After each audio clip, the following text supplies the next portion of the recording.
Dating and boy girl relationships are completely forbidden in Islam. देखिए, वो सभी बहन भाई गौर से सुन लें जो एक दूसरे के साथ हराम रिलेशनशिप में इन्वॉल्व हैं या एटलीस्ट आपस में अच्छा खासा अफेयर चला रहे हैं और एक दूसरे से निकाह के वादे किए हुए हैं और ऐसी कई कस्में खा चुके हैं जिनको नहीं खाना चाहिए। यानी एक हराम रिलेशनशिप को प्रूव करने के लिए आपको कस्में खाना पड़ रही हैं और लड़कियां समझती हैं इस लड़के ने अल्लाह की, कुरान की, काबे की और ना जाने किन किन चीज़ों की कस्में खाकर उन्हें महरम बना लिया है और वो लड़की उस लड़के का ऐसे ख्याल रखती है जैसे एक बीवी अपने शौहर का रखती है और उस लड़के की हर बात मानती है, भले माँ बाप की एक ना मानती हो मगर उस गैर महरम लड़के की हर बात उसकी सर आँखों पर होती है। यानी आज एक बीवी भी जल्दी अपने शौहर की बात नहीं मानती मगर वहीं ये गैर महरमों की बातें ऐसे मानती हैं जैसे पता नहीं इससे बड़ा कोई महरम ही नहीं है। इसी तरह लड़के भी माँ बाप की कोई बात नहीं मानते, माँ बाप से चिल्लाकर गुस्से में चिढ़कर बात करते हैं, नमाजें नहीं पढ़ते मगर वहीं वो एक गैर महरम लड़की की हर बात मानते हैं, उससे नरम लहजे में अदब से प्यार मोहब्बत से बातें करते हैं और उसके कहने पर नमाजें भी पढ़ते हैं।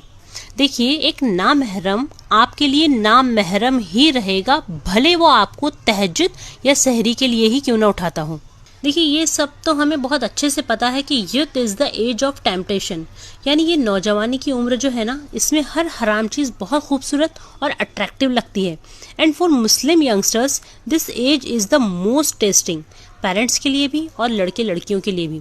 मगर मुस्लिमों के लिए ख़ास तौर से वो लोग जो ये नीयत रखते हैं कि इस लड़की से या इस लड़के से हमें निकाह नहीं करना है, बस टाइम पास करना है, अफेयर चलाना है और बाकी बाद में निकाह हम किसी और नेक दीनदार से करेंगे। तो सुन लीजिए, अगर आपकी नीयत किसी लड़की के साथ निकाह की नहीं है तो बराए मेहरबानी किसी और की औलाद की ज़िंदगी बर्बाद मत कीजिए। इससे झूठे वादे करके उसे बाद में नॉट इंटरेस्टेड कहकर उसकी पूरी लाइफ को डिस्ट्रॉय मत कीजिए। इसी तरह लड़कियां भी बराए मेहरबानी किसी और की औलाद को, किसी और के लख्त जिगर को अपनी मोहब्बत के जाल में फंसाकर बाद में उसे तन्हा छोड़कर उसे तड़पने के लिए मत छोड़ दें। देखिए, अगर बहनों को किसी से मोहब्बत हो गई है या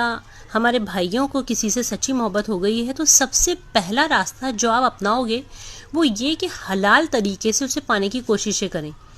अपने पेरेंट्स को इस मामले में इन्वॉल्व करें और उसके घर रिश्ता भेजें। जितनी आप कोशिश कर सकते हैं करें, बट अगर फिर भी आपका निकाह उस इंसान से नहीं हो पाता है तो फिर अल्लाह के लिए उसका नाम छोड़ दें और अल्लाह से उसके और अपने लिए दुआएं खैर करें और दुआएं करें कि अल्लाह आप दोनों को नेक शरीक हयात अता फरमाए, इसलिए कि अल्लाह जानता है किस रिश्ते में आपके लिए खैर है और कौन से रिश्ते में शर है। इसलिए आप पहले तमाम जायज़ तरीके अपना कर देख लें, दुआएं मांगे, बट फिर भी पॉसिबल ना हो तो अल्लाह पर अपना मामला छोड़ दें, मगर बराए मेहरबानी दूसरों की औलादों की ज़िंदगियां बर्बाद मत करें, क्योंकि फ्यूचर में अल्लाह भी आपको एक बेटी का बाप बना देगा और जब आपकी बेटी की ज़िंदगी कोई और बिल्कुल उसी तरह बर्बाद करेगा जिस तरह आपने दूसरों की बेटियों की ज़िंदगियां बर्बाद की हैं, तब आपको एहसास होगा कि धोखा लौट कर ज़रूर आता है। इसलिए अल्लाह से सच्ची तौबा करें और हलाल तरीके अपनाएं।